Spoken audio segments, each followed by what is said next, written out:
بسم اللہ الرحمن الرحیم۔ عورت کی توہین صرف جہالت والے گھروں میں ہوتی ہے۔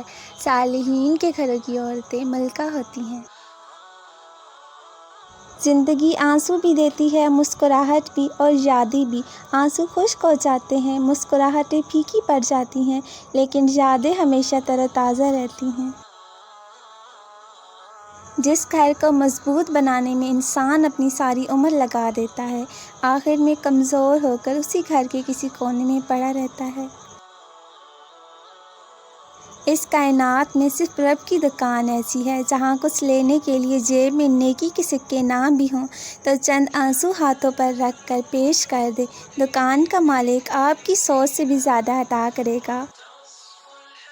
وہ وقت بدل جاتا ہے جو گھڑیاں بتاتی ہیں، وہ نہیں بدلتا جو دل و دماغ میں رہ جاتا۔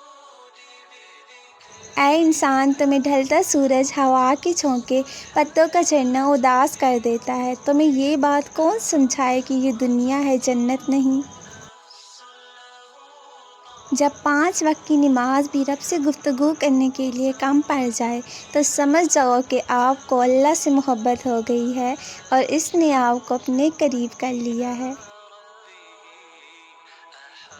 اپنی خوشیوں کو چند خواہشات کے ساتھ منسلک کر کے زندگی کو بے لطف نہ بنائیں۔ موجودہ نعمتوں کا احساس کر کے دل کی گہرائیوں سے الحمدللہ کہیں اور یاد رکھیں، غیر میسر کی طلب میں میسر نعمتوں کو نظر انداز کرنا انتہا درجے کی ناشکری اور منفی سوچ کی علامت ہے۔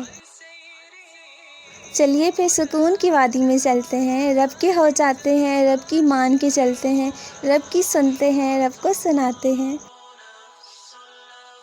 وہ ذلت کے سوا کچھ نہیں پاتے جو اپنا درد رب کی بجائے دنیا کے آگے رکھتے ہیں، اور وہ منزلیں پا جاتے ہیں جو اپنے درد کو سینے میں چھپائے بس اسی کے آگے بیان کرتے ہیں۔ اس بات پر یقین رکھیں کہ آپ کا رب انسانوں کی طرح نہیں ہے کہ آپ کی کسی ایک خامی، آپ کی کسی ایک غلطی پر آپ کا اخلاص فراموش کر دے، آپ کی اچھائیاں بھول جائے، آپ کی معافیاں اگنور کر دے۔ وہ قدردان ہے، بہت قدر کرنے والا، خواہ وہ کسی آنسو کی قدر ہو یا گناہ کے بعد کسی ندامت بھری معافی کی یا اس کی محبت میں مسکرانے کی۔ وہ ہر عمل سنبھال کر رکھتا ہے۔